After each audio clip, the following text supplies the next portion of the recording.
Mina olen Tartu Kunstikooli õppejuht Roosi ja olen haridusjuhtide praktikaprogrammiga Ericsson Eestis. Ericsson Eesti on Ericsson globaalse uute toodete testimis- ja arendamisinnovatsioonikeskus. Tere! Tere! Aitäh, nii äge! Siin toimub sisse tulnud komponentide ladustamine. Mina olen õppejuht 6. aastat ja tulin siia haridusjuhtide praktikaprogrammi, et kogeda tänapäevaseid juhtimisvõtteid erasektoris. Minu erihuvid selle programmi jooksul ongi juhtimine, jätkusuutlikkus, sealjuures inimeste jätkusuutlik juhtimine ja ka inimeste vaimse heaolu hoidmine.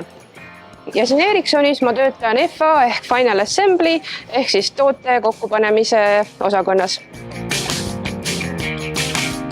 Me oleme tootmises nüüd selles osakonnas, kus plaatide peale elemente laotakse ja minu esimene element Ericssonist ongi, et Ericssonis on igaüks talent. Mulle väga meeldib see ja ma tahangi siia lisada, et koolis õpilased on tulevikutalendid ja ma arvan, et individuaalsed õpiteed võiksidki olla sellised, et me arendame õpilase talenti, tema võimekust, isegi kui me peame mõnest muust elemendist siis koolis loobuma. Teise elemendina toon välja Ericssonis juhtide järelkasvu või succession planningu. Võtmeisikute järelkasv ja strateegiline planeerimine nende osas on midagi, mis ma tahan ka Tartu Kunstikooli tuua. Ja ma arvan, et Eesti haridusjuhtimises on väga vaja järelkasvule mõtlemist, võib-olla koos erasektoriga paindlike võimaluste loomist, et koolijuhid ja erasektori juhid saaksid paindlikult kuidagi liikuda või roteeruda. Ja kolmanda elemendina toon välja selle, kuidas Ericssonis väärtustatakse töötajate vaimset ja füüsilist heaolu. Tartu Kunstikoolis me väärtustame seda ka väga ja kaardistame õpilaste töötajate vaimset heaolu. Üks ühine joon on meil veel.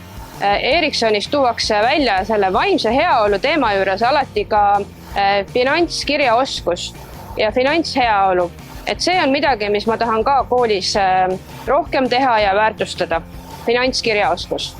Minuga on siin nüüd minu programmi koordinaator Annika. Annika, miks Ericsson üldse tuli siia haridusjuhtide programmi? Ericsson tuli haridusjuhtide programmi teist korda ja meie ise arvame, et see on meie moodus läbi ekspertide ühiskonnale midagi tagasi anda. Kuidas sa mind iseloomustaksid? No Roosi, sina oled meil väga särav inimene ja mulle väga meeldib see energia ehk see sinu can-do attitude, mis tegelikult on Ericssonis samamoodi väga oluline, et sa ei jää üksi oma väljakutsetega, vaid sa leiad alati lahenduse, sa kohaned ja kiire kohanemine ja selline suhtumine mõtteviis on kindlasti see, mis selle väikese tutvuse ajal mulle tundub, et sinust peegeldub. Aga kas on midagi, mis on eriti ka üllatanud?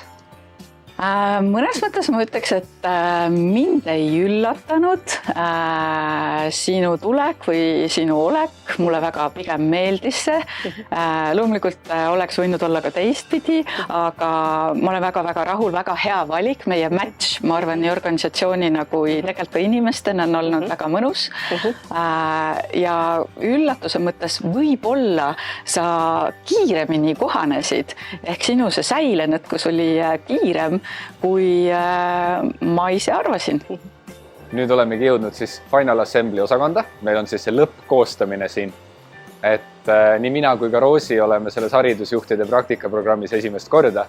Ja ütlen täiesti ausalt, et nii energilist, teotahtelist ja lõbusat interni mul pole kunagi olnud.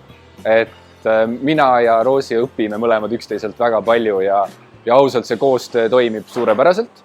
Et minul eelkõige soov tulla haridusjuhtide praktikaprogrammi oli anda tagasi Eesti haridusele ja just sellepärast, et ka mina olen siis esimest korda nagu Roosi, siis ma loodan, et selliseid olukordi tuleb veel ja et kindlasti tuleb samu häid interne mulle, kui Roosi on see aasta olnud.